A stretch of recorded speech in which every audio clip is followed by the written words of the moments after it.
ఈరోజు వాక్య ధ్యానానికి మనము వెళ్తాం ప్రియులారా.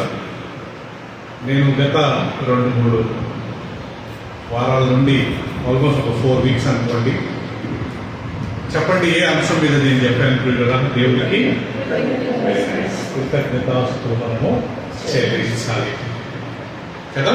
ఆమె ఎప్పుడు థ్యాంక్స్, మనం ఒక దేవుడికి మనం ఎప్పుడు థ్యాంక్స్ చెప్తానే ఉన్నాను. ఎందుకంటే ఈరోజు మనం ఏమై ఉన్నామో పౌలు అంటాడు కదా, నేను ఏమై ఉన్నానో దేవుని కృప ద్వారానే అయి ఉన్నాను కదా రాయడమ్మా. సో ఈరోజు మన ఆరోగ్యము, మనకు ఇచ్చిన ఈ యొక్క ప్రాణం, ఎంతమంది చనిపోతున్నాం కదా ప్రియుల, మనకిచ్చిన ఆరోగ్యము, మనకిచ్చిన భర్త, భార్య, పిల్లలు, తల్లిదండ్రులు, వీళ్ళంతా దేవుడు ఇచ్చిన ఒక కృప, మనకిచ్చిన ఫైనాన్స్, ఆర్థిక సహాయం కదా అనుష. అండ్ మనకిచ్చిన బైబిల్, తెలుగు భాషలో దేవుడు మనకు బైబిల్ ఇచ్చాడు. సో వీటన్నిటిని బట్టి మనం ఎల్లప్పుడూ దేవుడికి కృతజ్ఞతాస్తుతులు చెల్లిస్తూనే ఉండాలి. ఓకే. సో యేసుక్రీస్తు గారు ఈ లోకంలో ఉన్నప్పుడు దేవుడికి ఆయన చెప్పాడు కదా ప్రియులారా, 5 రొట్టెలు 2 చేపలు పట్టుకొని దేవునికి కృతజ్ఞతాస్తుతులు చెల్లించాడని బైబిల్లో రాయబడ్డది. 7 రొట్టెలు కొన్ని చేపలు పట్టుకుని దేవునికి కృతజ్ఞత థ్యాంక్స్ చెప్పాడంట. తండ్రి, ఈ రొట్టెలు బట్టి థ్యాంక్స్ అయ్యా, ఈ చేపలను బట్టి నీకు థ్యాంక్స్ అని చెప్పి అప్పుడు దాన్ని విరిచి వాళ్ళకి ఇచ్చాడంట. లాజరు సమాధి దగ్గరికి వెళ్ళి దేవునికి థ్యాంక్స్ చెప్పాడు. తండ్రి, నువ్వు నా ప్రార్థన, నా మనవి ఆలకిస్తున్నందుకు నీకు థ్యాంక్స్ అని చెప్పి అప్పుడు లాజరుని బయటికి రమ్మని కేక వేసినప్పుడు ప్రియులారా, లాజరు చనిపోయినప్పుడు లాజరు బయటకు వచ్చాడు. చివరి రాత్రి ఆయన రొట్టెను పట్టుకొని దేవుడికి ఏం చెప్పించాడంట? కృతజ్ఞతాస్తుతులు చెల్లించి విరిచి, ఇది నా శరీరం అంటే యేసుక్రీస్తు దేవుని కుమారుడై ఉండి తండ్రికి థ్యాంక్స్ చెప్పడం ఎంత మంచిగా అనిపిస్తుంది కదా ప్రియులారా. భోజనమైన పిమ్మట పాత్రను పట్టుకొని దాన్ని ఆశీర్వాదించి తండ్రికి కృతజ్ఞతాస్తుతులు చెల్లించి, ఇది మీ కొరకు చెల్లించబడిన నా క్రొత్త నిబంధన రక్తము, దీన్ని తాగినప్పుడు మీరు ఏం చేయండి, నన్ను జ్ఞాపకం చేసుకుంది. సో ఆ రకంగా యేసుక్రీస్తు లోకంలో ఉన్నప్పుడు ఎన్నోసార్లు ఆయన చెప్పాడు. యోనా చేప కడుపులో ఉండగా 3 రాత్రులు 3 పగలు తను ప్రార్థన చేశాడంట, ఎలాంటి ఆన్సర్ రాలేదు. కానీ ఎప్పుడైతే ఆయన థ్యాంక్స్ చెప్పాడో, కృతజ్ఞతాస్తుతులు చెల్లిస్తున్నాను ప్రభువా కదా కదా, అలా అంటుందలే దేవుడు చేపతో మాట్లాడి, చేప ఈ యొక్క యోనాను ఒడ్డున కక్కి వేయమన్నాడు. 3 రోజులు ప్రార్థన చేశాడు పీటర్, జవాబు రాలేదు. థ్యాంక్స్ చెప్పాడు ఇమీడియట్గా, దేవుడు చాలా హ్యాపీగా ఫీల్ అయ్యాడు. సో కనీసం ఇతనికి ఆ కృతజ్ఞత భావం ఉంది అని తెలుసుకుని సాక్షి ఆ వాక్యం చదివినప్పుడు చాలా ఆశ్చర్యపడుతుంటా. 3 రాత్రులు ఆ అధ్యాయం చదివితే ప్రియులారా, 3 రాత్రులు ప్రేయర్ చేస్తుంటే, ప్రభువా నేను చాలా ఆటంకంలో ఉన్నాను, నేను ప్రభువా తెలియక ఆయన నువ్వు చెప్పిన మాట వినలేదు ప్రభువా, అది ప్లీజ్ ఆయన నాకు సాయం చేయండి. 3 రాత్రులు 3 పగలు ఆయన ప్రార్థన చేశాడు ప్రియులారా. ప్రార్థన చేయకుండా ఆయన హాయిగా పడుకొని ఉంటాడు అనుకుంటారు కదా. ఆ పరిస్థితుల్లో కదా చేపను దేవుడు పంపించిన తర్వాత ఆయన చేప కడుపులో చాలా వేదనతో ప్రార్థించాడు, ఏ జవాబు రాలేదు. కానీ లాస్ట్ థ్యాంక్స్ ప్రభు అని చెప్పిన వెంటనే ప్రియుడా, దేవుడు ఆ చేపతో ఆజ్ఞయించిన వెంటనే ఆ చేప అతన్ని కక్కి వేశాడు. సో మనం కానీ ఎల్లప్పుడూ దేవునికి థ్యాంక్స్ చెప్తూ ఉండాలి. ఆల్వేస్ కదా, ఎల్లప్పుడూ మనం దేవునికి థ్యాంక్స్ చెప్పాలి. ఏ విషయంలో థ్యాంక్స్ చెప్పాలా? అన్ని విషయంలో. అంటే మన బయట అది ఉండిపోవాలప్పుడు మనం చనిపోయేవాళ్ళు మర్చిపోకూడదు. ఏ విషయంలో థ్యాంక్స్ చెప్పాలనుషా? అన్ని విషయంలో. ఎప్పుడు థ్యాంక్స్ చెప్పాలి? ఎల్లప్పుడూ. ఎవరికి? తండ్రి అయినా దేవుడికి. ఎవరి నామములో? యేసుక్రీస్తు నామములో. ఎఫెసీ 5:20 always giving thanks to the father in the name of Jesus for everything. ఈ 4 విషయాలు గుర్తుపెట్టుకోవాలి. Always for everything to the father in the name of Jesus కదా యోషిక. So we should always give thanks. మనుషులు దేవుడికి మాత్రమే కాదు ప్రియుడా, మనం మనుషుల పట్ల కానీ ఆ కృతజ్ఞత భావం కలిగిన వారుగా ఉండాలి. ఎవరైనా మనకు సాయం చేశారనుకోండి ఆనంద్ గారు, ఆ వ్యక్తిని మనము మర్చిపోకూడదు. మనం బ్రతికిన రోజులు ఆ వ్యక్తితో మనము మన కృతజ్ఞత భావం కలిగి ఉండాలి. అంటే ఆ వ్యక్తి నాకు ఈ సాయం చేశాడు, ఆ వ్యక్తి నేను సిక్కున్నప్పుడు నాకు సాయం చేశాడు, నేను ఆర్థికంగా ఇబ్బందులు ఉన్నప్పుడు సాయం చేశాడు, నేను హాస్పిటల్ ఉన్నప్పుడు నన్ను చూడాలి. అందుకు వేసుకోబడ్డాడు కదా, నేను హాస్పిటల్ ఉన్నప్పుడు మీరు వచ్చి నన్ను దర్శించాను, నేను చెరసాలలో ఉన్నప్పుడు మీరు వచ్చి నన్ను చూశారు, వీడి క్రిమినల్, వీడు ఏదో చేశాడు అందుకే జైలుకి వెళ్ళి అని అనుకోకుండా, ఓకే అందరూ వల్ల తప్పులు జరుగుతాయని చెప్పి మనం ఆ వ్యక్తిని వెళ్ళి చూడాలంటే ప్రియులారా, దేవుడే క్షమించంగా మనం ఏ పార్టీ వాడు ప్రియులారా క్షమించకుండా ఆ వ్యక్తిని మనం ఆ యొక్క కోపాన్ని మనం పెట్టుకోవడం. అందుకే మనం మనుషుల పట్ల కానీ ఎప్పుడు కృతజ్ఞతాభావం కలిగి ఉంటాం. వాళ్ళు చేసిన సహాయం, ఆర్థిక సహాయం, లేకపోతే వాళ్ళు చేసిన మనకు హెల్త్ విషయంలో కానీ అన్ని విషయాలుగా మనం చేసినప్పుడు మనం మర్చిపోకుండా ఆ కృతజ్ఞత భావం, థ్యాంక్ యూ అనే మాట ఆ మనిషికి మనం చెప్పినప్పుడు ఎంత హ్యాపీగా ఫీల్ అవుతారు కదా. ఆనంద్ బ్రదర్ మన దగ్గరకు వచ్చే ఆనంద్ బ్రదర్, ఈ ఆనంద్ గారు కాదు, ఇంకొక ఆనంద్ గారు వచ్చేవారు కదా ప్రియులుగా. నేను చాలాసార్లు చెప్పి ఆయన సాక్ష్యం, ఆయన ఒకసారి బాగాలేకుంటే మేము వెళ్ళి ఆయన హాస్పిటల్లో చూపించాం. నేనే హాస్పిటల్లో తీసుకెళ్ళాను కదా, తర్వాత డాక్టర్లు చూశారు. ఆనంద్ బ్రదర్ ఇప్పటికి ఎక్కడ కలిసిన సార్ అయ్యారు నాకు బాగా గుర్తుంది, ఆ రోజు మీరు హాస్పిటల్కి తీసుకెళ్తుంటే నేను చనిపోయి ఉండేవాడిని అని చెప్పి థ్యాంక్ యూ అనే మాట, ఆ అంత భావం ఆయన ఎప్పుడు కలిగి ఉంటాడు. ఆనందాన్ని మీరు ఒకరు ఎవరో నాకు సాయం చేసినట్లయితే ఆ కృతజ్ఞత భావం కలిగి మంచి ప్రేమతో మనం మాట్లాడినప్పుడు దేవుడికి చాలా ఇష్టం కదా. ఈరోజు ఈ టాపిక్ వల్ల మనం కంటిన్యూ చేసుకున్నాము. ఈరోజు ఒక కొత్త టాపిక్ నేను పంచుకోవాలనుకుంటున్నాను. అది ఏంటంటే కొత్త నిబంధనలో యేసుక్రీస్తు మనకు నేర్పించిన కొన్ని విషయాలు. రహస్యంగా మనం 3 విషయాలు చేయాలంటాం. రహస్యంగా 3 విషయాలు మనం చేయాలి. We have to do 3 things very secret. ఏంటి ఆ 3 విషయాలు అంటే, మత్తయి సువార్త 6వ అధ్యాయం తీసుకున్నాం. అర్జెంట్ ఏం లేదు, అందరు తీసిన తర్వాత చదువుతాం. మత్తయి సువార్త 6వ అధ్యాయము. క్రైస్తవులుగా మనము 3 విషయాలు చాలా చాలా రహస్యంగా చేయాలంట ప్రియులరా. ఏంటి ఆ 3వ విషయాలు? ఇప్పుడు మనం దాన్ని ధ్యానించుకుందాం. ఈ కృతజ్ఞతాస్తుతులు చెల్లించాలి అనే విషయం మనం మళ్ళా ధ్యానించుకుందాం. ఈరోజు will come to this point. 6వ అధ్యాయము, మత్తయి సువార్త 6వ అధ్యాయము 1వ వచనం నుంచి మనం చదువుకుందాం. ఇక్కడ ఏముందంటే, మనుషులకు కనబడవలనని వారి ఎదుట మీ నీతి కార్యము చేయకుండా మీరేం చేయాలా? జాగ్రత్త పడు. ఓకే, లేనిడలా పరలోకమందున్న మీ తండ్రి యొద్ద మీరు ఫలము పొందరు. కావున నీవు ధర్మము చేయనప్పుడు మనుషుల వలన ఘనత పొందవలనని వేషధారులు సమాజ మందిరములలోనూ వీధులలోనూ చేయులాగున నీ ముందర బూర ఊదింపవద్దు. వారు తమ ఫలము పొంది ఉన్నారని నిశ్చయముగా మీతో చెప్పుచున్నాను. మొదటిది మనం ప్రియులు గమనించండి. యేసుక్రీస్తు అంటాడు, మనుషులకు కనబడవలనని మీ నీతి క్రియలు చేయొద్దు. మనుషులను మెప్పించాలని, మనుషులను ఇంప్రెస్ చేయాలని మీరు ఏమి చేయొద్దు. ఒకవేళ ఆ రకంగా మీరు చేసినట్లయితే బైబిల్లో రాయబడింది, మీకు ప్రతిఫలం దొరకదు, మీరు ఏమి పొందలేరు. చేసిగా వేస్తే ఇవి మనకు ఎవరు నేర్పించారు? ప్రియుడా, యేసు మాత్రమే నేర్పిస్తున్నాడు. ఎవరికి చెప్పకూడదు, ఎవరికి చూసేటట్టు చేయకూడదు, ఎవరిని మెప్పించేటట్టు చేయకూడదు.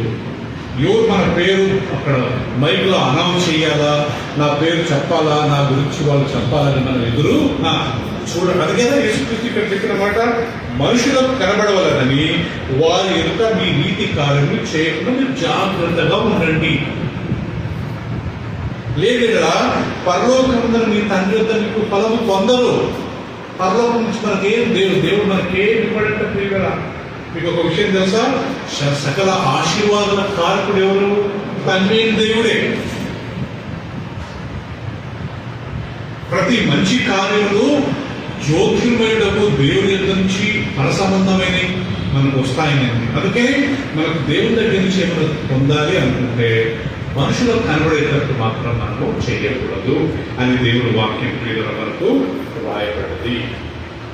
సో ఇది ఒక గుర్తుపెట్టుకోవాలి, మనుషులను మెప్పించేటట్టు ఏది అని మనం చేయకూడదు. ముఖ్యంగా ఆత్మీయ కార్యాలు, దేవుని కార్యాలు. మరి ఎలా చేయాలంట ప్రియులరా? 2వ వచనం ఇప్పుడు చూడండి. కావున నీవు ధర్మము చేయనప్పుడు మనుషుల వలన ఘనత నొందవలెనని వేషధారులు సమాజ మందిరములలోను వీధులలోనూ చేయలాగున నీ ముందర బూర ఊదింపవద్దు. అంటే అర్థం ఏంటి? వేరేటోళ్ళు మన గురించి చెప్పాలని వాళ్ళని ప్రేరేపించడము, లేకపోతే వేరేటోళ్ళని రెచ్చగొట్టి నా గురించి చెప్పని వాళ్ళకి చెప్పడము, మనమే వచ్చి నేను చేశాను, నేను ఇచ్చాను, నేను సాయం చేశాను అని చెప్పడము ఉండకూడదంట ప్రియులరా. నువ్వు నా గురించి చెప్పు అని వేరేటోళ్ళు మనం చెప్పకూడదంట ప్రియులరా. ఒకవేళ వాళ్ళు ఏదైనా పోయి చెప్తే మనం బాబు మాట ఏం చెప్పొద్దు, నా గురించి చెప్పొద్దు, దేవుడు చూసుకుంటాడు, దేవుడికి దేవుని సేవ నిమిత్తం చేశాను, దేవుడి సేవ కొరకు నేను చేశాను, అంతేగాని నేను మనుషులను నిర్మించడానికి కాదు. ఇక్కడ బైబిల్లో రాయబడింది, మనుషులు ఎదుట మీ దూర ఊదొద్దు, నేను చేశాను, నేను ఇచ్చాను, నేను వాడాను, నేను చేశాను. ఏదైనా కానీ ఆత్మీయ కార్యాలు మనం ఏది చేసినా మనుషులను మెప్పించేటట్టు ఉండకూడదు, అది దేవుని మెప్పించేటట్టే ఉండాలని దేవుడు వాక్యం. సో మీరు ఊరనీయొద్దు, మీ మీరు ఊరుకోవద్దు, మీ గురించి మీరు చెప్పుకోవద్దు, మీ డబ్బా మీరు కొట్టుకోవద్దు. నువ్వు దేవుని కార్యం, నువ్వు దేవుని అది ధర్మకార్యం ఉంటుంది కదా. బీదలకు ఇచ్చిన, దేవుని సేవకు ఇచ్చిన, మన చుట్టాలు మన బంధువులకు ఇచ్చిన, ఏదైనా సాయం చేసిన ఫైనాన్షియల్గా, లేకపోతే ఎవరైనా అనారోగ్యం ఉన్నప్పుడు మనం వాళ్ళకి సాయం చేసిన, లేకపోతే ఎవరైనా ఫైనాన్షియల్గా ప్రాబ్లం ఉన్న వాళ్ళని మనకు సాయం చేసిన, మనం ప్రియులరా మనం అసలు ఎవరికి చెప్పుకోకూడదంట, మనం మర్చిపోవాలంట ప్రియులరా. ఒకసారి ఇచ్చిన తర్వాత మనం దాన్ని ఏం చేయాలంట? మర్చిపోవాలంట. అప్పుడు మనకు పరలోకం నుంచి దేవుడు మనకు దీవులు ఇస్తాడు. మనుషులు ఏం చేస్తారు ప్రియులరా?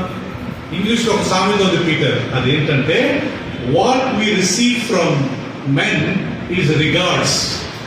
మనుషుల యొద్ద నుంచి మనం పొందేది అభినందనలు. But what we receive from God is rewards. పరలోకం నుంచి దేవుడి దగ్గర నుంచి మనం పొందేది ఏం చెప్పండి? బహుమానాలు. Very good. మనుషులు మనలో అభినందనలతో నింపితే దేవుడు మనలో బహుమానాలతో నింపుతాడు. So what we receive from men regards and what we receive from God is rewards. సో మనకేం కావాలి? Rewards or regards? అది రివార్డ్స్. మనిషికి వచ్చే పొగుడుతాడు అయిపోయిందండి, కానీ దేవుడు అంటే కాదు కదా, పర్మనెంట్ గా ఆ రివార్డ్ అనేది మనకు ఉండిపోతుంది. అందుకే బైబిల్లో రాయబడింది, నీవు కొంతమంది ఏం చేశారంటే ప్రియులరా, సంత వీధులలో సమాజ మందిరంలో వాళ్ళ గురించి గొప్పగా చెప్పుకుంటారు. నేను ఇచ్చాను, నేను చేశాను, నేను చేయడం వల్ల నేను ఇలా వచ్చాను, నేను చేయడం వల్ల వాళ్ళకి ఇది దక్కింది, నేను చేయడం వల్ల వాళ్ళు ఈరోజు బ్రతికారు, నేను చేయడం వల్ల వాళ్ళు ఈరోజు ఈ స్థితిలో ఉన్నారు. అది చాలా తప్పు ప్రియులరా. బైబిల్లో రాయబడింది, మనల్ని దేవునెత్తువాడు ఆయనే, వాళ్ళ కింద త్రోసివేయవాడు ఆయన. హెచ్చు పడగొట్టి నుండి తూర్పు నుండి రాదంట, అరణ్యం నుండి రాదంట. ఒకరిని హెచ్చించువాడు దేవుడే, ఒకరిని కిందికి త్రోసివేయవాడు దేవుడే. ఒకరికి దేవుని యొద్ద నుంచి ఇవ్వబడకుంటే అతడు పొందలేరని వాక్యంలో రాయబడింది. Reward, exaltation or promotion will not come from east or west. ఎవరు అమెరికా నుంచి సపోర్ట్ చేస్తే మనకు బ్లెస్సింగ్ రాదు. ఎవరు దుబాయ్కి వెళ్ళి మనకు సాయం చేస్తే మనకు బ్లెస్సింగ్ రాదు. ఆయన మనల్ని లేవనెత్తారు అంతే. ఆయన కింద పడేసాడు అనుకోండి, ఎవరు పైకి లేవనెత్తలేరు. ఆయన పైకి లేవనెత్తారు అనుకోండి, ఎవరు మన కింద పడేయలేరు.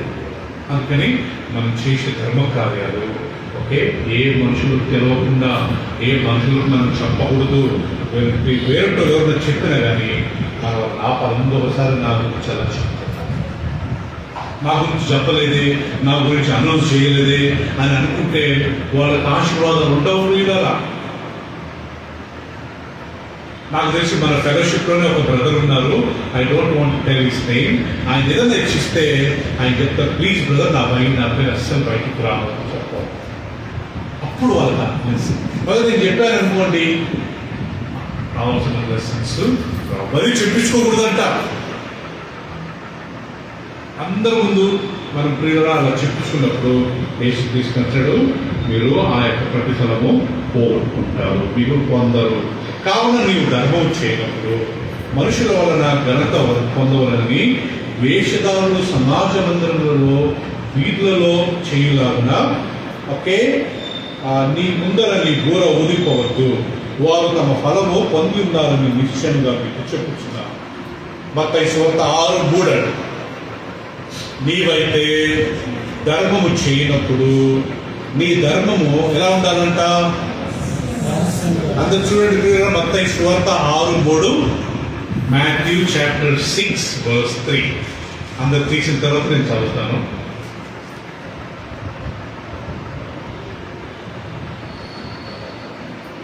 రైట్. నీవైతే ధర్మము చేయనప్పుడు నీ ధర్మము రహస్యమందు నిమిత్తము నీ కుడి చేయి చేయనది నీ ఎడమ చేతికి తెలియక ఉండవలను. అట్లయితేనే రహస్యమందు చూచు నీ తండ్రి నీకు. ఇది ప్రియులరా, మనం రహస్యంగా చేయాల్సిన మొదటి కార్యం ఏంటంట సుప్రియ, మనం ధర్మ కార్యం. అంటే అది బీదలకు కావచ్చు, అనాథాశ్రమలకు కావచ్చు, ఒక విధవరాలకు కావచ్చు, ఒక విధవరాలకు చీరలు ఇచ్చాము, లేకపోతే ఒక కష్టంలో ఉన్న వాళ్ళకి ఒక 1000 రూపాయలు 10,000 ఇచ్చాము ప్రియులరా, లేకపోతే మందిరానికి మనం ఏదో కొనిచ్చాము, లేకపోతే మందిరం కొరకు దేవుడి సేవ కొరకు ఏదో ఇచ్చాము. అది మన కుడి చేయిస్తే మన ఎడమ చేయికి ఏదో తెలవకూడదంట ప్రియులరా. పాస్టర్గా నేను ఇక్కడ నిలబడి అసలు చెప్పకూడదు, ఆయన ఇచ్చారు, ఈయన ఇచ్చారు, వీళ్ళు చేశారు అని అసలు చెప్పకూడదు. అలా చెప్పామనుకోండి నాకేం ప్రాబ్లం లేదు. కాకపోతే పాపము వాళ్ళకి రావాల్సిన బహుమానం నేనే ఆపినట్టు ఉంటుంది. వాళ్ళు కానీ ఎక్స్పెక్ట్ చేయకూడదంట మనం కానీ, నేను ఇచ్చిన కదా నా గురించి చెప్పండి అని అలాంటి మనము ఎక్స్పెక్ట్ చేయకూడదు. అలా చేసినప్పుడే రహస్యం ముందు చూచుచున్నాం. కుడి చేత ఇస్తే ఏం తెలవకూడదు, దేవుడికి ఎడమ చేతి తెలవకూడదంట ప్రియులరా. మనం దేవుడి సేవకు ఏదైనా ఇచ్చినా, లేకపోతే వీధులకు ఏమైనా ఇచ్చినా, ఇంకొక మాట చెప్పాలంటే ఎడమ చేయి కానీ తెలవకూడదంటే, ఇంకొక మాట చెప్పాలంటే నువ్వు ఇచ్చేది భర్తకు కానీ తెలవకూడదు, నువ్వు ఇచ్చేది భార్యకు కానీ తెలవకూడదు. మంచిగా అగ్రి వాళ్ళు ఏకీభవించి ఇచ్చే మనసు ఉంటే మంచి చెప్పుకోవచ్చు. కానీ కొంతమందికి భార్యలకు ఇచ్చే మనసు ఉండదు. భర్త ధారాళంగా ఇద్దామనుకుంటాడు, భార్య ఆపేస్తుంటుంది. కొంతమంది భార్యలకు ఇచ్చే మనసు ఉంటుంది కానీ భర్తకి ఇచ్చే మనసు ఉండదు. అంటే టైంలో ప్రియులరా, ఇది దీని వాక్యం. నీ కుడి చేయిస్తే నీ ఎడమ చేయగలరు. రామగా తెరవని కొన్నిసార్లు నువ్వు ఇచ్చేది నీ భర్తకు, నీ భార్యకి, అది బీదలకి కావచ్చు, అది అనాథలకు కావచ్చు, అది బీదలకు కావచ్చు, తిండి బట్ట లేని వాడికే కావచ్చు, అనాథ ఆశ్రమే కావచ్చు, దేవుడి సేవలకే కావచ్చు. ప్రియులరా, దేవుడు తప్పకుండా చూస్తాడు. దేవుడు తప్పకుండా చూస్తాడు. ఒక వాక్యం అపోస్తల కార్యములు 10వ అధ్యాయం.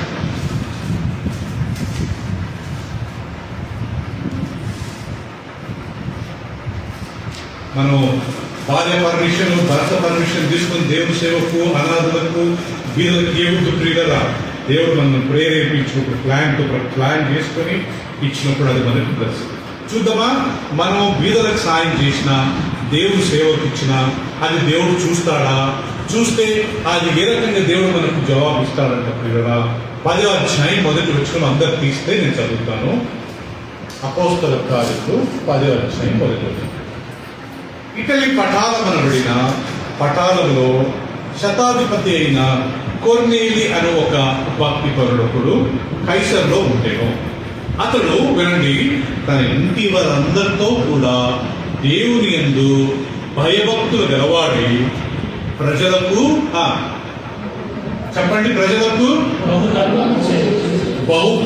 ఎల్లప్పుడూ బహుధర్మము చేయించు ఎల్లప్పుడూ దేవునికి ప్రార్థన చేయవాలి. గమనించండి, యేసుక్రీస్తు కాలంలో ఇజ్రాయెల్ దేశాన్ని, ఆ మిడిల్ ఈస్ట్ని రోమా దేశస్తులు లేకపోతే రోమన్స్ వాళ్ళు పరిపాలించేవారు.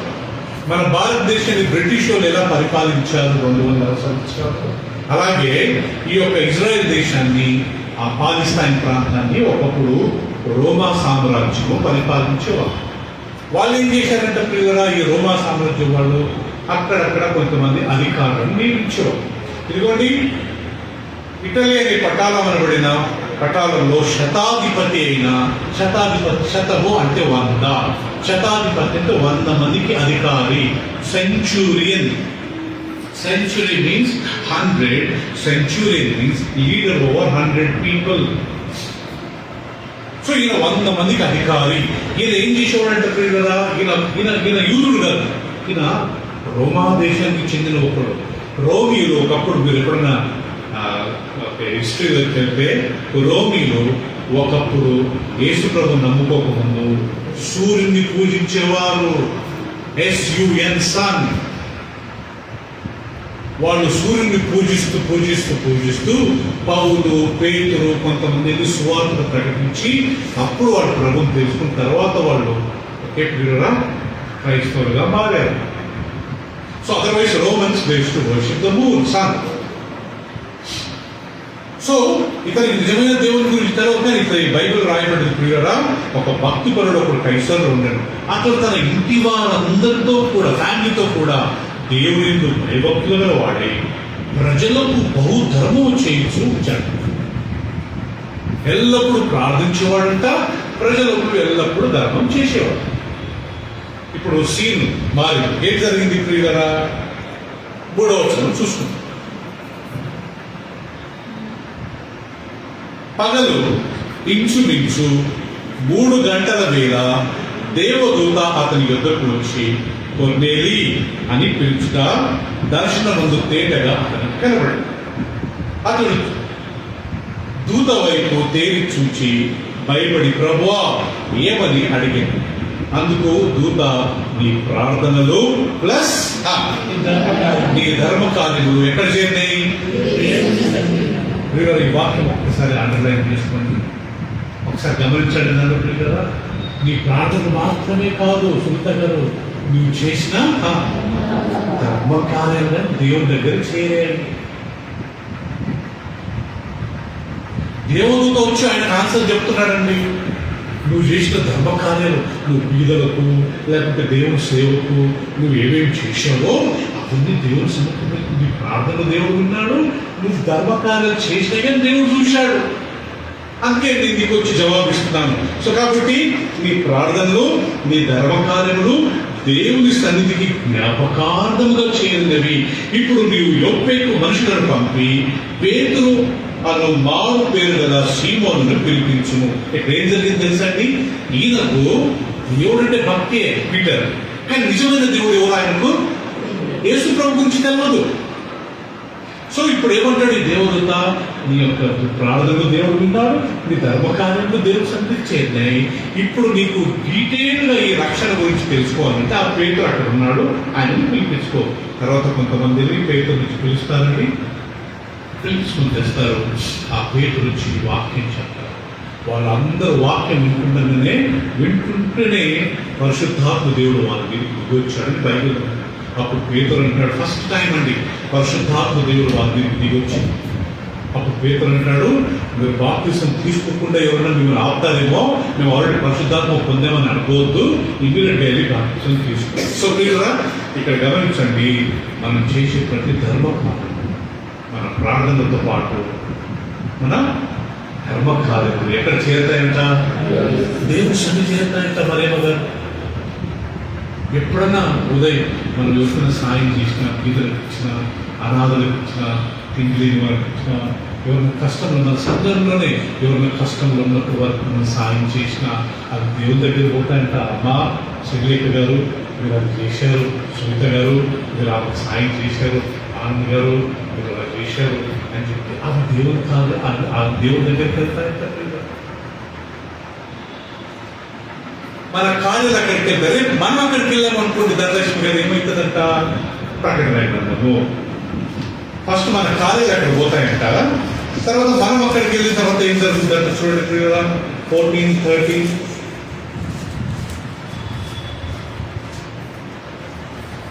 ప్రకటన 14:13 అంతటా తీసిన తర్వాత చదువుతాను.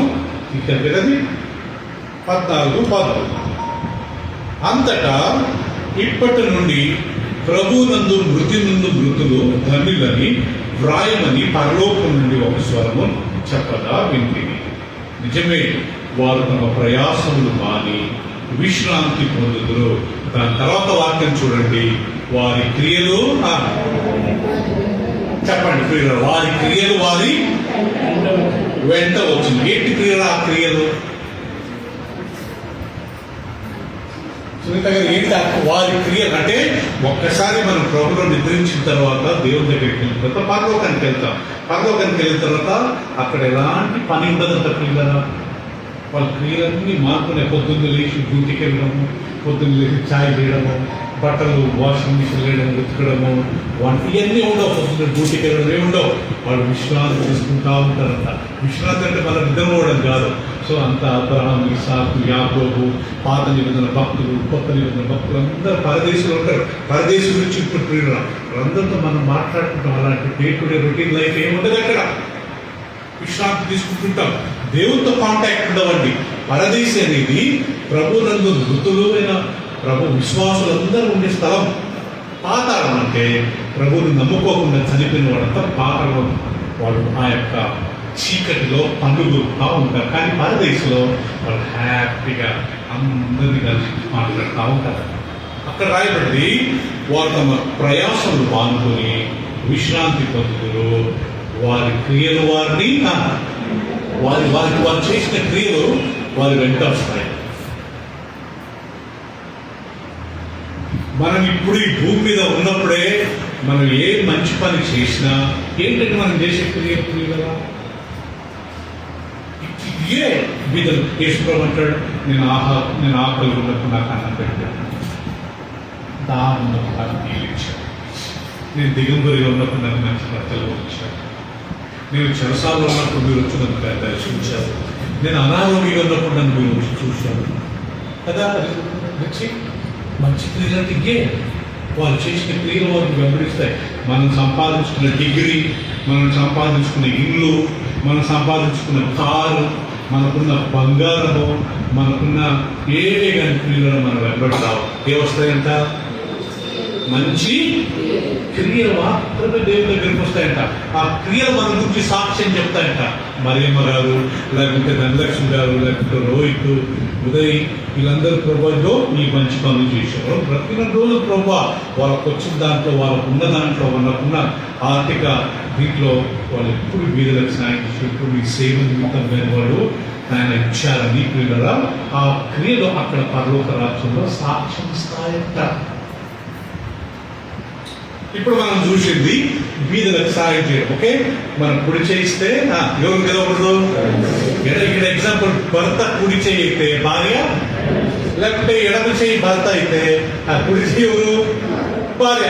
ఒక మాట అనుకుందాం ప్రియుల. ఇంకొక మాట చెప్పాలంటే అలెగ్జాండర్ గారు చెప్తారు కదా, జోబులో పాకెట్లు చేసుకుని కరెక్ట్ 10 రూపాయలు కూడా తీస్తాము అన్నట్టుగా. అట్లా ప్రియుల ఈ చేయి ఇచ్చితే దేన్ని గెలవకూడదు? ఎడం చేయగానే గెలవకూడదు ప్రియుల. దేవుని విషయంలో మనం క్యాల్కులేషన్.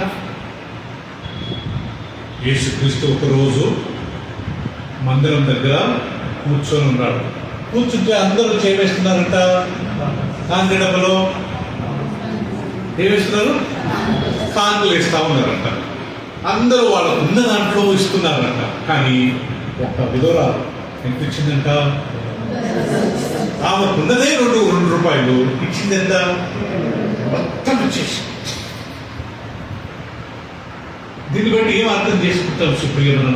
మనం ఎంత ఇస్తున్నామో దేవుడు సేవకు, అది కానీ దేవుడు చూడడా గ్యారెంటీ అండి. ఆ వాక్యం ప్రకారం చూడండి. అప్పుడు యేసుప్రభువు అంటాడు, అందరికంటే ఈవిడే ఎక్కువగా తన హృదయపూర్వకంగా ఇచ్చింది. ఈవిడే ఎక్కువ తన హృదయపూర్వకంగా ఇచ్చింది. ఇవ్వాలా, కానీ ఇచ్చిన తర్వాత మన గురించి మనము కూడా ఉదవడదు. ఎవరికైనా చెప్పకూడదు నేను ఇచ్చాను, నేను చేశాను. నేను ఒకసారి హైదరాబాద్లో ఒక చర్చ్కి వెళ్ళాను. అక్కడికి వెళ్తే నేను ఒక బెంచ్ మీద కూర్చున్నాను. ఎదురున్న బెంచ్ మీద పెద్ద స్టిక్కర్ ఉందండి, ఆ bench donated by so and so. నాకు చాలా బాగా అనిపించింది. మనం అది చెప్పుకుంటామా ప్రియులు? అందరూ చెప్పుకుంటామా? మనం ఇచ్చింది చెప్పుకుంటామా? అలా చెప్పుకోవచ్చా? ఎవరన్నా కానుకలు ఇస్తే మనం చదవచ్చా? ఈ బ్రదర్కి ఇంత ఇచ్చారు, ఈ సిస్టర్ ఇంత ఇచ్చారు.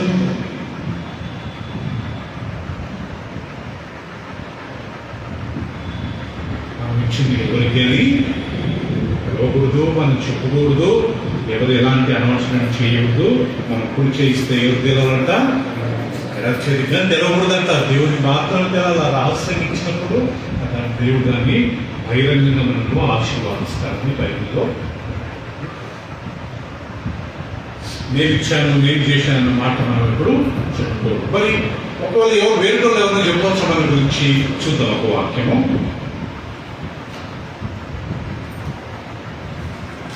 సామెతల గ్రంథం 27వ అధ్యాయం.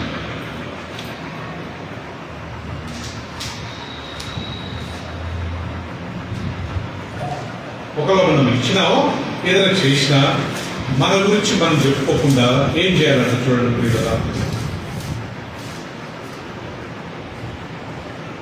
27 అందరు తీసినట్లయితే నేను చదువుతాను. 2వ వచనం. నీ నోరు కాదు, అన్యుడే నీ పెదవులు కాదు, పరులే నిన్ను. కొంతమంది తీయలేదండి. నీ నోరు కాదు, అన్నుడే నీ పెదవులు కావు, పరులే నిన్ను పొగడాలి. పెదవచ్చి నేను ఇచ్చాను, నేను చేశాను అని మనం చెప్పుకూడదంట. ఎవరు చెప్పారంట? సుప్రియ, పరులే. అంటే మన గొప్పతనాన్ని మనం చెప్పుకూడదు. ఎవరు చెప్పారంట? పరులే. ఇది old testament teaching. New testament teaching లో యేసు ప్రభు ఏమంటాడు? పరులు నీ గురించి గొప్పగా చెప్పినప్పుడు నీకు శ్రమ. పరులు మన గురించి చెప్పినప్పుడు అది మనకు శ్రమ అంట. ఉదయం అది చేశాడు, మందిరంకి ఇచ్చాడు, బీదలకు చెప్పాడు, బీదలకు ఇచ్చాడు అని ప్రియులా. ఒకవేళ పరులు మనం పొగిడారనుకోండి, అక్కడే మన ప్రాబ్లమే. లూకా సువార్త 6:26. లూకా సువార్త 6:26.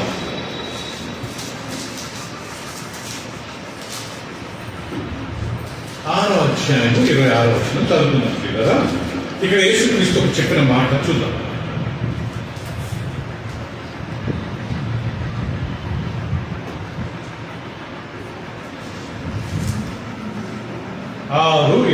ఏముంది ప్రియులు అక్కడ? 6:26లో మనుషులందరూ మిమ్మల్ని కొనియాడినప్పుడు మీకు శ్రమ. అమ్మపోయి మనుషులు మన గురించి గొప్పగా చెప్పినప్పుడు ఏంటంటే అనుష మనకు శ్రమ అంట.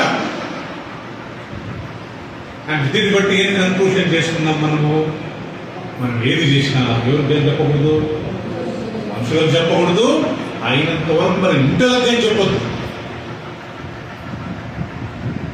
ఒకవేళ మన భార్యలో మన భర్తలో కొద్దిగా ఫ్రీ మైండ్, కొద్దిగా ధారాళమైన మనసు అనుకుంటే చెప్పవచ్చు. గొడవపడి ప్రాబ్లం చేసేదనుకోండి, అలాంటి వాళ్ళకి జరుపుకుంటే మంచి. అంతే కదా ప్రియులా, గొడవ పడడం కంటే ఇక్కడ ఏం రాయబడ్డది? మనుషులు నేను కొనియాడినప్పుడు నీకు అప్ప, ఈ బ్రదర్ ఇచ్చారు, ఆ బ్రదర్ చేశారు, అని అనాథులకు సాయం చేస్తున్నారు, మందిరం కొరకు అది ఇచ్చారు అని ఎవరన్నా మన గురించి పొగిడినప్పుడు అది మనకు.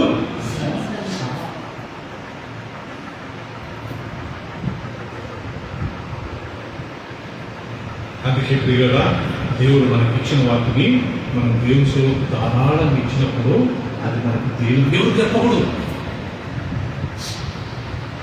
నేను చాలాసార్లు చెప్పిన, చాలా చర్చెస్లో కవర్స్ పెడతారు. దశమ భాగము, లేకపోతే కృతజ్ఞత కానుక, లేకపోతే బర్త్డే అని పెట్టారు. మనం ముందుకు పెట్టట్లేదు కదా, అలా పెట్టగానే మనకు ప్రాబ్లమే. దాంట్లో పెట్టి మన పేరు రాసి మనం రాసినాం అనుకోండి, అది మనకి బ్లెస్సింగా మిగిలిన బైబిల్ ఎంత చక్కగా రాయబడదు కదా పిల్లరా. మనం చెప్పవచ్చా, నా పేరు చెప్పలేదు, మన కోపం వల్ల రావాల్సిన బ్లెస్సింగ్స్ రావాలి.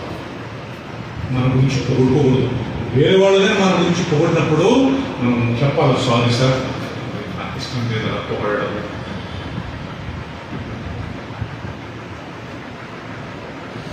ఒకవేళ బై ఛాన్స్ ఏదైనా దొరికినప్పుడు, ఏదైనా చేసిన ఏదైనా అయినప్పుడు దేవుడికి మహిమ. ఎవరికి మహిమ?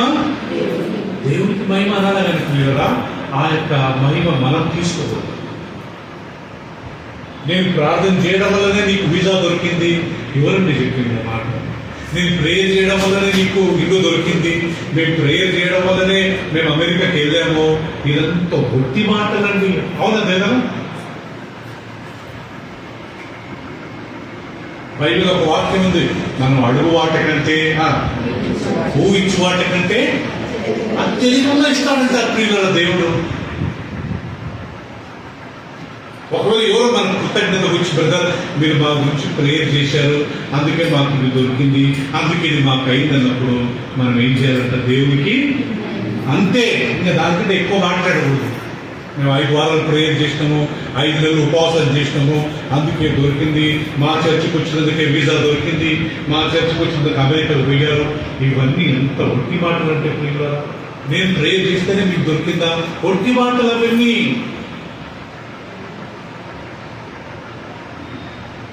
అది దేవుని చిత్తము కదా ప్రియుల.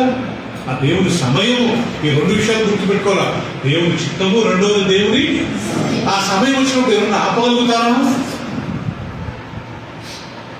ఎవరు ఆపలేరు. ఎవరైనా వచ్చి మీరు ప్రేయర్ చేసినందుకే దొరికింది అన్నప్పుడు దేవునికి మహిమ అంతే. ఏం మన ప్రార్థన ఏంటంటే దేవునికి కృప. మనం ఒక వ్యక్తి మన గురించి ప్రార్థన చేసినప్పుడు వాళ్ళ కృతజ్ఞతగా థ్యాంక్ యూ అని చెప్పాలి, తప్పేం లేదు. కానీ ఆ చెప్పించుకున్న వ్యక్తి ఏమన్నా దేవుడికి నా వల్ల ఏంటంటే నేను చేయడం ఏంటి, నా ప్రార్థన దేవుడు ఆలోచించి మీకు కాదండి, ఆయన కృప అండి. ప్రియులారా, ఎంతమంది ప్రతిరోజు నాకు ఆహారం ఇవ్వండి ప్రభు అని ప్రార్థన చేస్తున్నారు చెప్పండి. ఆయన దేవుడు ఇవ్వట్లేదా? ప్రతి నెల నాకు ఎవ్రీ మంత్ నాకు జీతం కావాలని అడుగుతున్నావా? ఆయన దేవుడు ఇవ్వట్లేదా? ప్రతిరోజు ఆఫీస్కి వెళ్ళి ప్రతిరోజు ప్రయాణం చేస్తున్నప్పుడు ఎలాంటి యాక్సిడెంట్ కాకుండా కాపాడుతున్నాడు, మనం అడుగుతున్నామా యాక్సిడెంట్ కాకూడదని? అలా మనం అడగని ఎన్నో విషయాలు దేవుడు ఇస్తున్నాడు గారు. ఎన్ని విషయాలు అడగకుండా ఇస్తున్నాడు.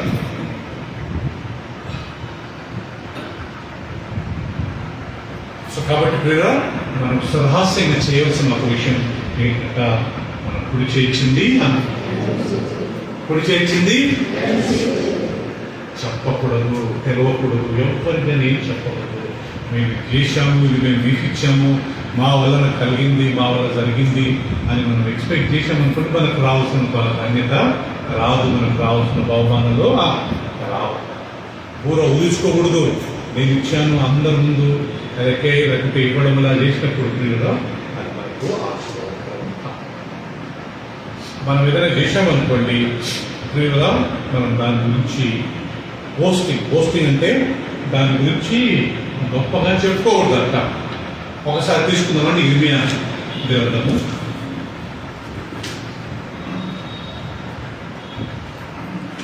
9వ అధ్యాయము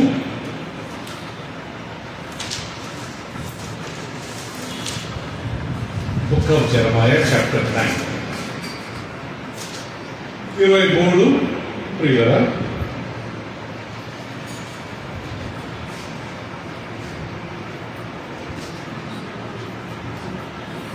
తొమ్మిదో అధ్యాయము 23వ వచనం చదువుతాను, అందరు గమనించండి. మీపై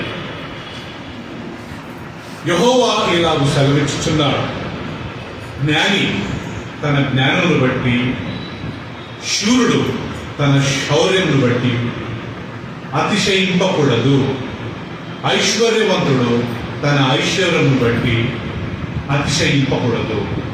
అతిశయించువాడు దేనిని బట్టి అతిశయింపవలనగా భూమి మీద కృప చూపుచు నీతి న్యాయము జరిగించుచున్న యెహోవాను నేనే అని గ్రహించి నన్ను పరిశీలనగా తెలుసుకున్నటను బట్టియే అతిశయింపవలెను. ప్రియులారా, ఈ వాక్యం యొక్క అర్థం ఏంటంటే వినండి. జ్ఞాని తన జ్ఞానాన్ని బట్టి ఏం చేయకూడదంట? పోస్టింగ్ చేసుకోకూడదంట కదా ప్రియులారా. దేవుడు మనందరికి మంచి జ్ఞానాన్ని ఇచ్చాడు, కానీ మన జ్ఞానం బట్టి మనం ఎప్పుడు అసలు చెప్పుకోకూడదంట. నేను చెప్పాలా? నేను చెప్తున్నా, నా రిచ్ విక్కీ నాకు ఈ విషయం, ఈ సబ్జెక్ట్లో ఈజ్ వెరీ గుడ్. బైబిల్ రాబట్టి అతిశయించకూడదంట. మాకు ఈ జ్ఞానం ఉంది, నాకు దీంట్లో నాలెడ్జ్ ఉంది, అతిశయించకూడదు. దేవా థ్యాంక్ యూ. బలవంతుడు ఆ బలమును బట్టి అతిశయించకూడదు. బలవంతుడు మంచి ఆరోగ్యం ఉన్నా, నాకు షుగర్ లేదు, నాకు బీపీ లేదు, నాకు థైరాయిడ్ లేదు అంటే మీకుందని అర్థం అనమాట. తక్కిన అందరికీ చెప్తున్నాడు మీకుంది నాకు లేదు అని. అర్థం అనుకోండి, నెక్స్ట్ వీక్ మనకు అటాక్ అవుతుంది కదా. నేను చాలా మందిని చూశాను ప్రియురా, గొప్పగా చెప్పుకుంటాను నాకు ఏం లేదండి ఇప్పటి వరకు, షుగర్ లేదు, బీపీ లేదు. నెక్స్ట్ వీక్ డాక్టర్ విజిట్లో మొత్తం రిపోర్ట్ వచ్చింటారు అనమాట. షుగర్ ఉంది, బీపీ ఉంది, థైరాయిడ్ ఉంది. చెప్పుకోవచ్చు మనం ప్రియులంతా. వ్యక్తిగతంగా దేవా నాకు మంచి దేవుని ఆరాధించేటప్పుడు నాకు మంచి ఆరోగ్యం ఇచ్చినందుకు థ్యాంక్స్ అని చెప్పుకోవాలి. వేరే వాళ్ళని చెప్పుకుంటావా? హార్ట్ బాగుందండి. బైబిల్ సేస్ జ్ఞాని తన జ్ఞానమును బట్టి అతిశయించకూడదు, శూరుడు తన శౌర్యమును బట్టి అతిశయించకూడదు, ఐశ్వర్యవంతుడు తన ఐశ్వర్యాన్ని బట్టి మన డబ్బులు బట్టో, లేకపోతే మనకున్న ఇంటిని బట్టో, లేకపోతే మనకున్న బంగారం బట్టో దేవుడు మనకు కొన్ని ఇచ్చాడు ప్రియురా. వాటిని బట్టి మనం ఎవరికి తెలుసు మనం లోపల అతిశయిస్తున్నామా, లోపల గొప్ప అనుకుంటున్నామా? దేవుడు తెలియదా ప్రియులు? అతిశయించకూడదట దేవుడు వాక్యం రాదు. మరి దేన్ని బట్టి అతిశయించాలా? భూమి మీద నీతి న్యాయములు జరిగించి యెహోవాను నేను తెలుసుకున్నానే, అందరూ బట్టి అతిశయించాలి. నాకు రక్షణ దొరికింది, థ్యాంక్స్ ప్రభు. నా పేరు జీవగ్రంథంలో రాసినందుకు థ్యాంక్స్ ప్రభు. నా పాపాలను కడిగినందుకు థ్యాంక్స్ ప్రభు. రేపు నేను చనిపోతే నీ రాజ్యంలో చేరుతా, అందరూ బట్టి. అంతేకాని ప్రియురా, మన ధనమును బట్టి, మన డబ్బును బట్టి, మన జ్ఞానమును బట్టి, మన ఐశ్వర్యను బట్టి, లేకపోతే మనకున్న అచీవ్మెంట్స్ బట్టి మనం ఎప్పుడు అతిశయించకూడదు. మన భాషలో తెలిసిపోతుంది, మన యాటిట్యూడ్లో తెలిసిపోతుంది మనం గర్విస్తున్నామా.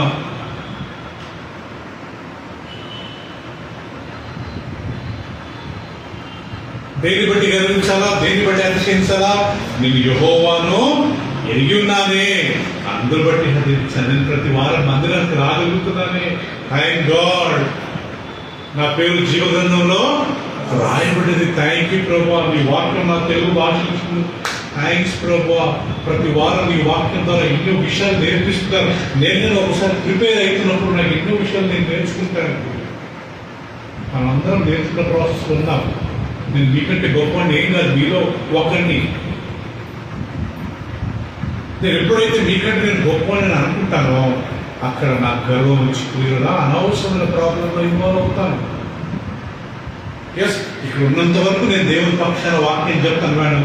ఒక్కసారి నేను ఎక్కడికి వచ్చాను అనుకోండి, నేను మీలో ఒకండి కదా దేవా. I one among you. నేను ఎక్కడైనా ఫంక్షన్స్కి వెళ్తే అయినంత వరకు అందరితో పాటు ప్రేర్ పడుకుని నేను నిలబడతాను ప్రేరా. స్పెషల్గా కూర్చోబెడితే అంటే ఆ పాయింట్ ఏంటి? అలా మనం అనుకున్నప్పుడు దేవుడు మనం ప్రేర్ చేస్తాడు. ధనవంతుడు తన ధనమును బట్టి, శూరుడు తన శౌర్యమును బట్టి, జ్ఞాని తన జ్ఞానం ఏం చేయవద్దు, పోస్టింగ్ చేసుకోకూడదంట. అందరి ముందు చెప్పుకోవడము, లేకపోతే మనలో మనమే ఫీల్ కావడము, అలా చేసినప్పుడు అది మనకు ఆశీర్వాదంగా మరి దేని బట్టి అతిశయించాలా? నేను ప్రభువుని తెలుసుకున్నాను, థ్యాంక్. యేసు ప్రభు నా రక్షకుడు, థ్యాంక్. నేను బాప్తిజం తీసుకున్నాను, థ్యాంక్. ఇది మనలో మనం అనుకోవాల్సిన తప్పు. అలా అనుకున్నప్పుడు అది మనకి ఎంతో మంచి. అందుకే కొరింథీయులకు రాసిన పత్రికలు అంటాడు, ప్రియులారా, జ్ఞానవంతులను సిగ్గుపరచుటకు జ్ఞానమైన మనల్ని ఎదుర్కొన్నాడు. యాక్చువల్గా మనమంతా ఎవరు మాట దేవుని వాక్యం ప్రకారం నేను అనట్లేదండి, బైబిల్ చెప్తుంది. కొరింథీయులకు రాసిన మొదటి పత్రిక చూడండి, ఫస్ట్ కొరింథియన్స్ చాప్టర్ 1. ఇదే మనము ఇర్మియాకు రాసిన పత్రికలో మనం చదువుకున్న ఈ వాక్యంలో ఇక్కడ పౌలు రిపీట్ చేస్తూ ఒక మాట అంటాడు ప్రియులారా. అది ఏంటంటే మొదటి అధ్యాయం తీసుకున్నామండి, చాలా ఇంపార్టెంట్ మాట.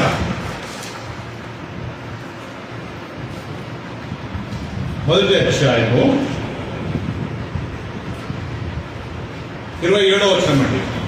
ఏ శరీరి దేవుని యొక్క అతిశయింపబడుకున్నట్లు జ్ఞానులను సిగ్గుపరచుటకు లోకములో నుండి వెర్రి వారిని దేవుడు ఏర్పరచుకుని ఉన్నాడు.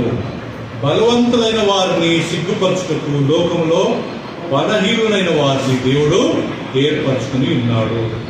ఎన్నిక అయిన వారిని వ్యర్థము చేయుటకు లోకములో నీచులైన వారిని, తృణీకరింపబడిన వారిని, ఎన్నిక లేని వారిని దేవుడు ఏర్పరచుకుని ఉన్నాడు. అయితే మన మూలముగా ఆయన మూలముగా మీరు క్రీస్తునందు ఉన్నారు. అతిశయించువాడు ప్రభువునందే అతిశయింపవలన అని వ్రాయబడిన అది నెరవేరునట్లు దేవుని మూలముగా ఆయన మనకు జ్ఞానమును, నీతియు, పరిశుద్ధతయు, విమోచన ఆయనో. బలవంతులను సిగ్గుపరచుటకు దేవుడు బలహీనులు పెట్టుకున్నాడు. జ్ఞానవంతులను సిగ్గుపరచుటకు వెర్రివాడు. ఇంగ్లీష్లో God has chosen foolish people. జ్ఞానవంతులను సిగ్గుపరచాలని ఫూలిష్ పీపుల్ ఎన్నుకున్నాడంట.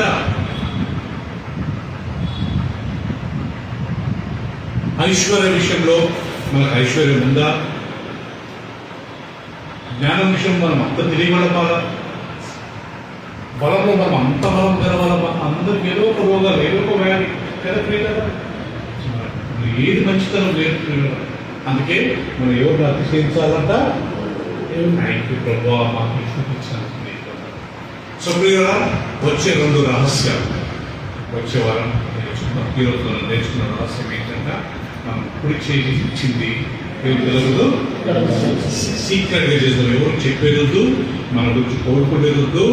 అండ్ దేవుడి గురించి మన గురించి చెప్పాలంట. బాబు, నీ ప్రార్థనలు, నీ ధర్మకార్యాలు దేవుడి సన్నిధిలో చేరే. వాళ్ళు చెప్తేనే మనకి బ్లెస్సింగ్. మనం చెప్పకూడదంట. నేను బీదలకు సాయం చేస్తాం బ్రదర్, మా బర్త్డేకి మేము అనాథాశ్రమంకి వెళ్ళి అన్నం పెడతాం, ఇవన్నీ మనం చెప్పుకోవచ్చా? మందిరానికి మనం అది ఇచ్చాము, మందిరానికి ఇచ్చాము మనం చెప్పుకోవచ్చా? అసలు చెప్పకూడదని పేరు రాసి పెట్టారు కదా. మనం ఏది చేసిన ఎవరి కొరకు చేయాలంట? దేవుని మహిమార్థం కొరకు చేయాలి. అప్పుడు చేయించింది ఎడమ చేయి. తెలుగు మీ కూర ప్రజల ముందు మీరు ఊదుకోవద్దు. Don't blow your trumpet before the people. ప్రజలే, నీ నోరు కాదు, అన్యుడే. నీ గురించి నువ్వు కాదు, పొరుగువాడే నిన్ను పొగడాలి. అది పాత నిబంధన. యేసు ప్రభు ఏమంటాడు? కొత్త నిబంధనలు ఏముంది? యేసు ప్రభు అంటాడు, ప్రజలందరూ నేను కొనియాడినప్పుడు నీకు సమాంత ప్రియుల. మన నిజంగా అంత మంచితనం ఉందా అని మనం ఒకసారి ఆలోచించాలి. ఎక్కడైనా ప్రియుల మీటింగ్స్ ఉన్నప్పుడు నన్ను స్టేజ్ మీదకి రమ్మంటాడు. మీరు నమ్ముతారు లేదో, నాకు చాలా భయం. నేను అంత యోగ్యున్నా స్టేజ్ మీదకి వెళ్ళి అంత 4-5 మాస్టర్లు కూర్చొని ఉంటారు. నాకు భయము. మా ఫ్యామిలీ ఫంక్షన్లు కావచ్చు, నేను సామాన్య ముందుకు వెళ్ళను. ఒక రకమైన భయం. నేను అంత యోగ్యుని కాదు ప్రభు, నేను ముందుకు రావడం. ఇంకా కొన్ని చర్చిలో షాల్ నొప్పుతుంటారు, ఈయన చాలా గొప్పోడు, ఏం చెప్పకూడదు. అది మనం చేసుకోగలుగుతాం. I'm sorry sir, I'm comfortable అని మనం చెప్పినప్పుడు దేవుడు చాలా ఈరోజు ఒక రాజు వచ్చి ప్రియులరా ఆయన బర్త్డే రోజు మంచిగా ప్రసంగం చేశాడంట.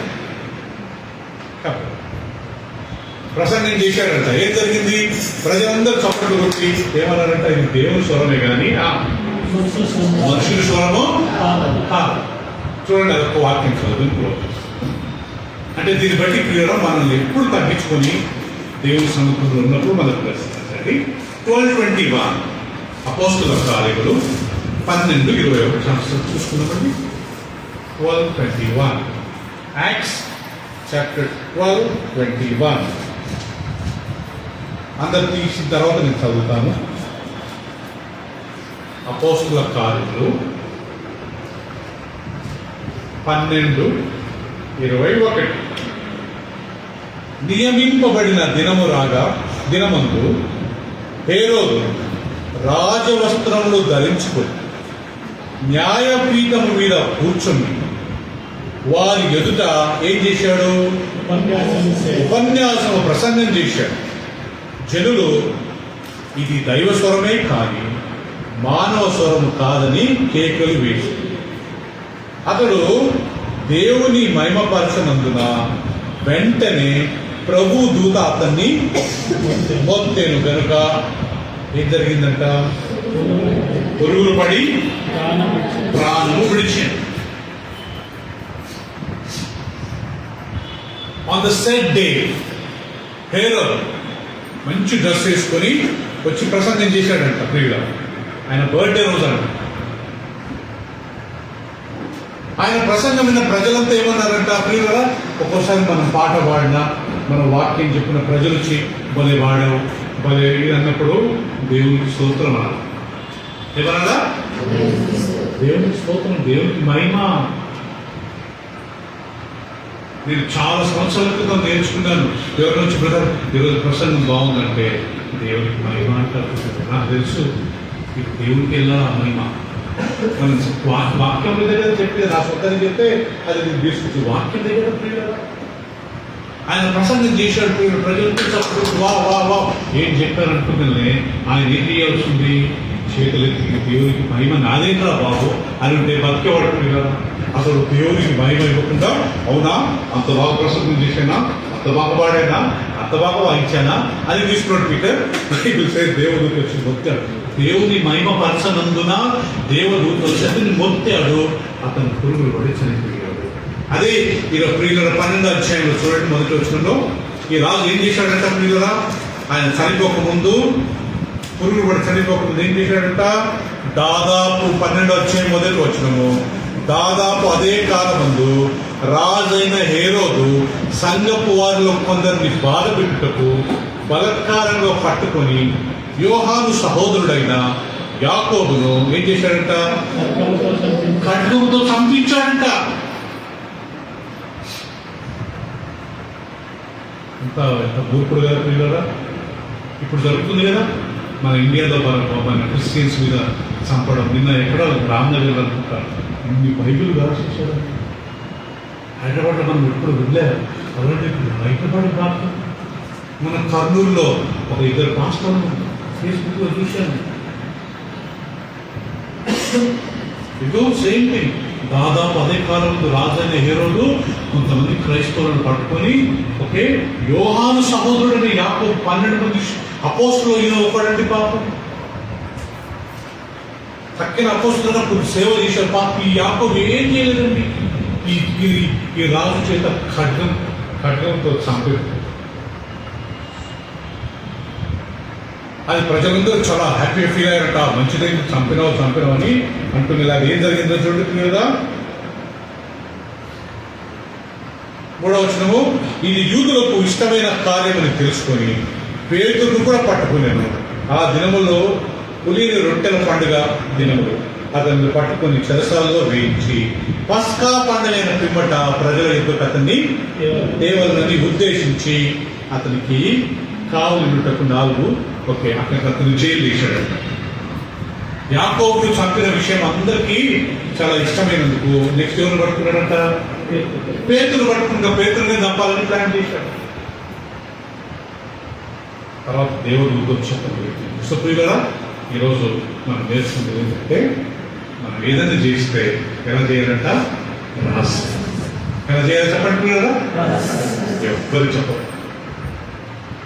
ఒకవేళ భార్య భర్త కలిసి చేస్తే ఇంకా దానికి మించింది లేదు. మన భార్య కోఆపరేట్ చేయట్లేదు, మన భర్త కోఆపరేట్ చేయట్లేదు, అన్నీ చేస్తారు కానీ దేవుడి విషయంలో, బీదలకు ఇచ్చే విషయంలో వాళ్ళు చేయట్లేనప్పుడు ధారాళంగా మనం చేయాలి. అంతే సైలెంట్గా ఉండాలి. దేవుడు అడుగుతాడా, ఇది నీ భార్యకి చెప్పలేదు, నీ భర్తకి చెప్పలేదు కదా ప్రియులారా? ఇది ప్రాక్టికల్గా మనం ఫేస్ చేసే ప్రాబ్లం కాబట్టి మనం ఏం చేసినా దేవుడు మన మార్గం కొరకు చేస్తాం. ఈ లోకం మనం విడిచిపోయేటప్పుడు మనం ఏం తీసుకెళ్తాం ప్రియులారా? ఏం తీసుకెళ్తాం? ధారాళంగా, యథార్థంగా ఉన్నాం. ధారాళంగము రెండోది యథార్థం. దేవుడి దగ్గరికి వెళ్ళినప్పుడు అవి మాత్రమే మనకు బాగుంది. ఆమేన్. తర్వాత పరిశుద్ధుడా, కొన్ని విషయాలు మాకు నేర్పించారు. క్రైస్తవంగా మేమేం చేయాలి అనే విషయాన్ని మాకు మాట్లాడి మాకు నేర్పించారు. మా కుడి చేయి చేసింది, మా ఎడమ చేయికి